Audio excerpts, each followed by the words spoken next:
O Evangelho segundo o Espiritismo. Introdução. Item 2. Autoridade da doutrina espírita. Controle universal do ensino dos espíritos. Se a doutrina espírita fosse uma concepção puramente humana, não teria como garantia senão as luzes daquele que a tivesse recebido. Ora, ninguém neste mundo poderia ter a pretensão de possuir sozinho a verdade absoluta. Seus espíritos que a revelaram, se houvessem manifestado a apenas um homem, nada lhe garantiria origem, pois seria necessário crer sobre a palavra no que dissesse haver recebido os seus ensinos. Admitindo-se absoluta sinceridade de sua parte, poderia no máximo convencer as pessoas do seu meio, poderia fazer sectários, mas não chegaria nunca a reunir a todos. Deus quis que a nova revelação chegasse aos homens por uma via mais rápida e mais autêntica. Eis por que encarregou os espíritos a levarem de um polo ao outro, manifestando-se por toda parte, sem dar a ninguém o privilégio exclusivo de ouvir a sua palavra. Um homem pode ser enganado e pode enganar-se a si mesmo, mas não aconteceria assim quando milhões veem e ouvem a mesma coisa. Isto é uma garantia para cada um e para todos. Demais, pode fazer-se desaparecer um homem, mas não se faz desaparecer em massas. Podem-se queimar livros, mas não se podem queimar espíritos. Ora, queimem-se todos os livros, e a fonte da doutrina não seria menos inesgotável, porque não se encontra na terra.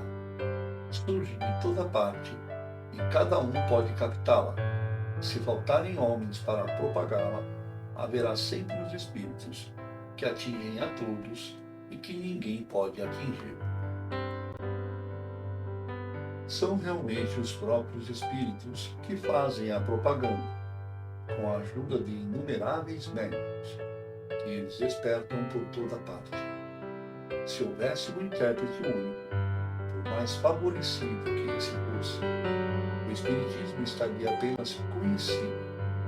Esse intérprete, por sua vez, qualquer que fosse a sua categoria, provocaria a prevenção de muitos.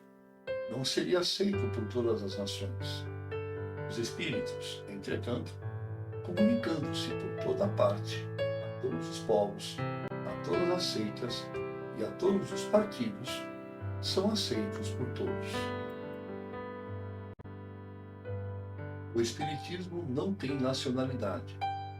Independe de todos os cultos particulares. Não foi imposto por nenhuma classe social, visto que cada um pode receber instruções de seus parentes e amigos de além-túmulo.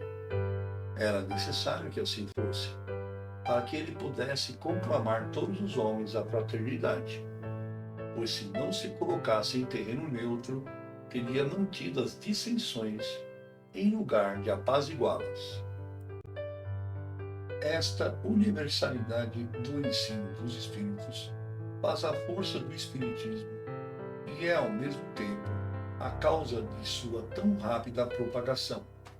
Enquanto a voz de um só homem, mesmo com auxílio da imprensa, necessitaria de séculos para chegar aos ouvidos de todos, eis que milhares de vozes se fazem ouvir simultaneamente em todos os pontos da terra, para proclamar os mesmos princípios e os transmitir aos mais ignorantes e aos mais sábios, a fim de que ninguém seja deserdado.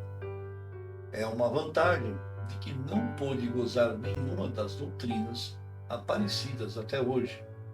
Se, portanto, o Espiritismo é uma verdade, ele não teme nem a má vontade dos homens, nem as revoluções morais, nem as transformações físicas do globo, porque nenhuma dessas coisas pode atingir aos espíritos. Mas não é esta a única vantagem que resulta dessa posição excepcional. O Espiritismo ainda encontra nela uma poderosa garantia contra os cismas que poderiam ser suscitados, quer pela ambição de alguns, quer pelas contradições de certos espíritos. Essas contradições são certamente um escolho, mas carregam em si mesmas o remédio ao lado do mal. Sabe-se que os espíritos, em consequência das suas diferenças de capacidades, estão longe de possuir individualmente toda a verdade, que não é dado a todos penetrar certos mistérios, que o seu saber é proporcional à sua depuração, que os espíritos vulgares não sabem mais que os homens, que há, entre eles, como entre estes, presunçosos e falsos sábios, que creem saber aquilo que não sabem, sistemáticos, que tomam suas próprias ideias pela verdade. Enfim, que os espíritos da ordem mais elevada, que são completamente desmaterializados, são os únicos libertos das ideias e das preocupações terrenas. Mas sabe-se também que os espíritos embusteiros não têm escrúpulos para esconder-se atrás de móveis emprestados, a fim de fazerem aceitar suas utopias.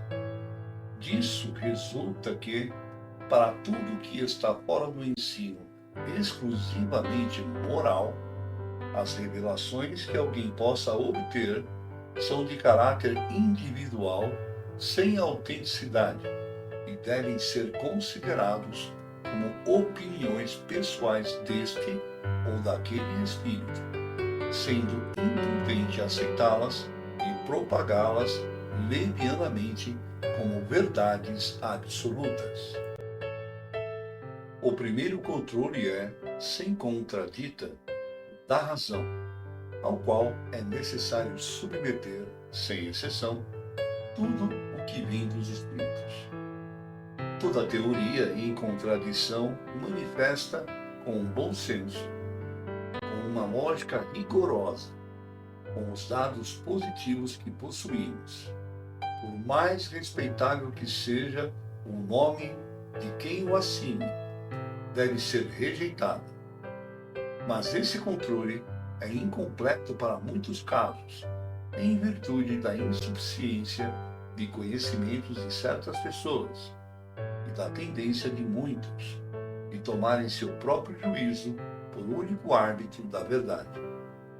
Em tais casos, que fazem os homens que não confiam absolutamente em si mesmos, aconselham-se uns outros, e a opinião da maioria lhes serve de guia.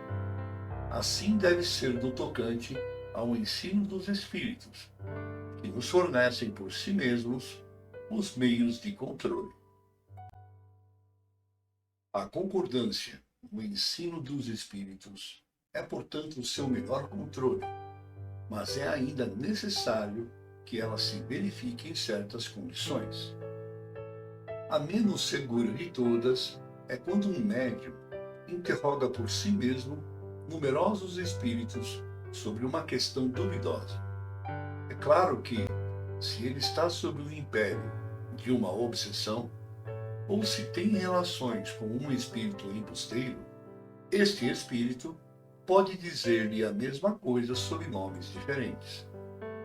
Não há garantia suficiente, de mesma maneira, na concordância que se possa obter pelos médiuns de um mesmo centro, porque eles podem sofrer a mesma influência.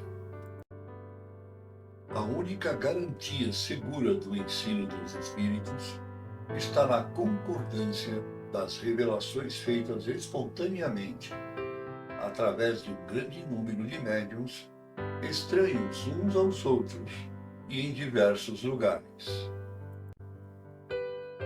Compreende-se que não se trata aqui de comunicações relativas a interesses secundários, mas das que se referem aos próprios princípios da doutrina. A experiência prova que, quando um novo princípio deve ser revelado, ele é ensinado espontaneamente, ao mesmo tempo, em diferentes lugares e de maneira idêntica, se não na forma, pelo menos quanto ao fundo. Se, portanto, apraz a um espírito formular um sistema excêntrico, baseado em suas próprias ideias e fora da verdade, pode-se estar certo de que esse sistema ficará circunscrito e cairá diante da unanimidade das instruções dadas por toda parte, como já mostraram inúmeros exemplos. É esta unanimidade que tem posto abaixo todos os sistemas parciais surgidos na origem do Espiritismo, quando cada qual explicava os fenômenos a seu modo, antes que se conhecessem as leis que regem as relações do mundo visível com o mundo invisível. Esta é a base em que nos apoiamos para formular um princípio da doutrina. Não é por concordar ele com as nossas ideias que damos como verdadeiro. Não nos colocamos absolutamente como árbitro supremo da verdade. E não dizemos a ninguém: crede em tal coisa, porque nós vô-la dizemos. Nossa opinião não é, aos nossos próprios olhos, mais do que uma opinião pessoal, que pode ser justa ou falsa, porque não somos mais infalíveis do que os outros. E não é também porque um princípio nos foi ensinado que o consideramos verdadeiro, mas porque ele recebeu a sanção da concordância.